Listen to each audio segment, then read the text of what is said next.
C'est incroyable. Mais je me rappelle de ce. Le truc, c'était que le choc, c'était et il avait fait ça aussi avec. C'était pour la peau d'un flic, je crois. C'était adapté de Jean-Patrick Manchette.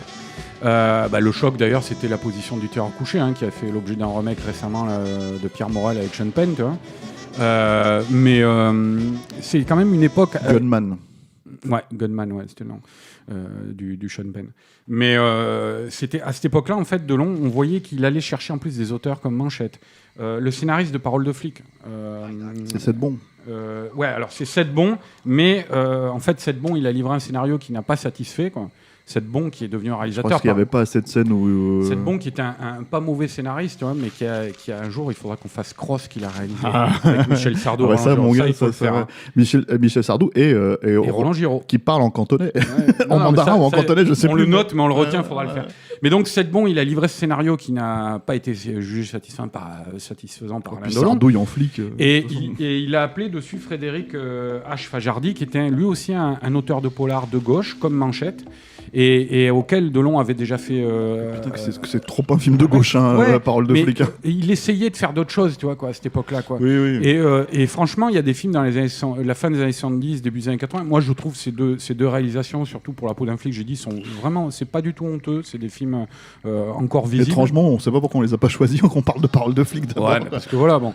Et c'est un film. Parce qu'on est des gros déviants. Ouais, et puis c'est intéressant de montrer justement, c'est l'occasion de faire une réflexion sur la carrière d'Alain Delon, tu vois. T'as Mort d'un pourri aussi de Lautner qui est formidable, quoi. Tu vois, il a fait des grands films, encore des grands polars à cette époque-là, quoi, Delon. Donc après Parole de flic, non. Oui, mais c'est pour ça, donc je disais, il est arrivé là à un moment où il a plus le mojo, quoi. Il doute, il court après les autres, voilà, ouais, je te disais tout à l'heure, t'as cette scène de Rocky, il s'entraîne à la Rocky, c'est hallucinant parce qu'il défonce des sacs de sable. Le mec, il est tellement vénère, le sac il tombe par terre, il y a tout le grain qui s'en va. Non, mais c'est comme Stallone, c'est pas du fake, c'est-à-dire il est face caméra, c'est Delon, et puis il fait des séries de pompes mais hyper violentes, d'abdos, tu vois, des trucs comme ça, il le fait vraiment, et à l'époque, il a quand même déjà 45-50 ans. Ouais, voilà. Et mais bon, avec une musique par-dessus et tout. Et la scène, tu te dis, mais pourquoi il fait ça? Ça sert strictement à rien, toi, quoi. C'est juste, il avait vu Rocky 3, là, tu vois, sans doute, et il s'est dit, je vais faire pareil, quoi. Donc, ouais, moi, je pense que c'est la période charnière, là. C'est la période où c'est terminé, quoi. Et d'ailleurs, après, il refait avec José Pinheiro. Ne réveille pas un flic qui dort, là, ton film de Michel Serrault que tu préfères. Mais ce film, il est incroyable. Il y a tout. Il y a Reggiani dedans. Et c'est un film, c'est encore pire. Enfin, c'est encore mieux. C'est encore plus, déviant, quoi. Je sais pas si ça atteint le niveau quand même de Parole de flic. Tu t'en rappelles pas? C'est déviant. Si, c'est hyper déviant. Il y a Bernard Farcy dans celui-là, quoi. Alors, déjà, tu veux, quoi. Non, mais Bernard Farcy, quoi. Tu vois. Donc, non, c'est. Le truc avec Parole de flic, c'est que bon, voilà, t'es tapé des bars là, tu vois, comme ça tu te moques, tu vois, alors que bon voilà, tu vois, c'est quand même un grand polar français. Non mais voilà, il y a ce côté effectivement où l'ego trip total prend le dessus, est très représentatif de ce que va devenir Alain Delon dans l'imagerie publique derrière, c'est-à-dire le guignol, il vous en prie, comme je le disais au début, tu vois. Et puis c'est ce que j'allais dire, en fait, Ne réveillez pas les flics qui dort, c'est un bide. Ouais. Et puis c'est fini. Donc là, c'est le début de la fin. Enfin, il a fait quand même Dancing Machine après. Oui, ça faudrait le faire aussi un jour. Dancing Machine, c'était coton. De Gilles Béard. Voilà. Avec Patrick Dupont, ce grand acteur. Voilà. Et voilà, mais là, c'est pareil. Il essaye de faire des cascades dans celui-là, effectivement, comme Bebel. Il essaye de faire une cascade en bagnole avec de la musique classique. La bagnole qui fait, quand tu le vois lui au volant, il fait 360 degrés alors qu'en fait elle fait juste un tour, elle tombe dans l'eau là et enfin bref, il y a que aberrante cette scène aussi.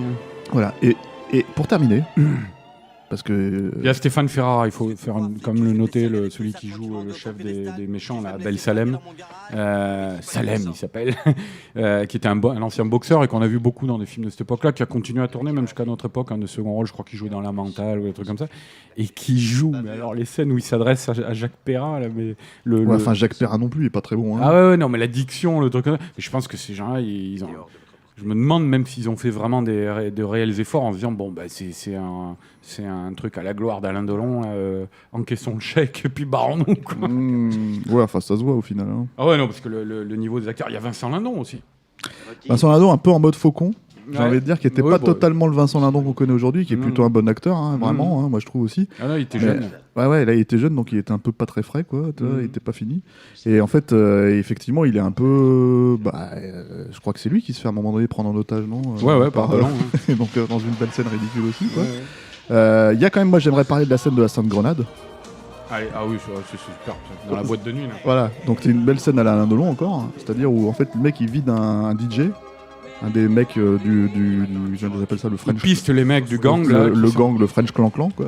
Voilà, parce que c'est des mecs qui ont d'une profession, c'est pas des flics qui sont employés par un flic en sous-main, mais ils les pistent sur leur lieu de travail. Et donc en fait il les retrouve il retrouve le DJ en question, quoi. Et du coup il sort une grenade comme ça, il la met sur le tourne-disque là, sur le vinyle, quoi, qui tourne et il descend.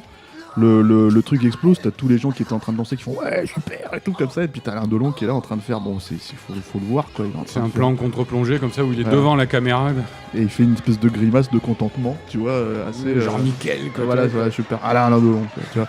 Et moi je pense qu'un film d'Alain Delon de cette époque-là ne peut pas être totalement un film d'Alain Delon de cette époque-là, avec Alain Delon produit par Alain Delon, s'il n'y a pas une chanson d'Alain Delon.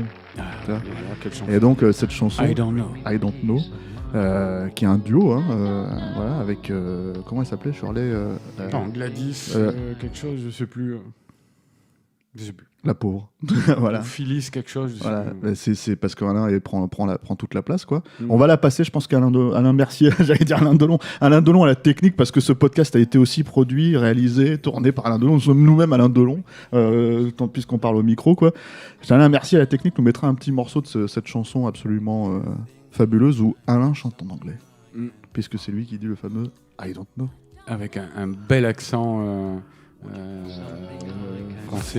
Franco-français. Franco-français, à couper au couteau. Là, très belle chanson, 13e moment. Voilà, et ben moi je te dis merci Arnaud. On termine, ça y est ? On termine parce que je pense que là, en fait, il faut juste, faut savoir sortir de scène. On aurait déjà dû sortir il y a 20 minutes quand tu t'es tapé ton fou rire, si tu veux, autour de ton histoire de comment t'appelles ça, de veste bouffante, tu vois. Mais je pense qu'on a un peu trop resté là. Enfin, on a fait quand même un peu long. On fait 35 minutes là sur Parole de flic. Bon, bah voilà alors. Voilà, j'espère qu'on vous a donné envie de le voir. Merci Alain. Voilà. Merci Alain Delon. Merci les Alain. J'ai l'impression que ce podcast était aussi un ego trip avec nous deux. Tellement on s'est pris au jeu, quoi. Merci José Pinero. Parce que mine de rien, c'est quand même grâce à lui. Voilà. Merci à tous nos tipeurs qui, je pense, sont de moins en moins nombreux d'un seul coup là.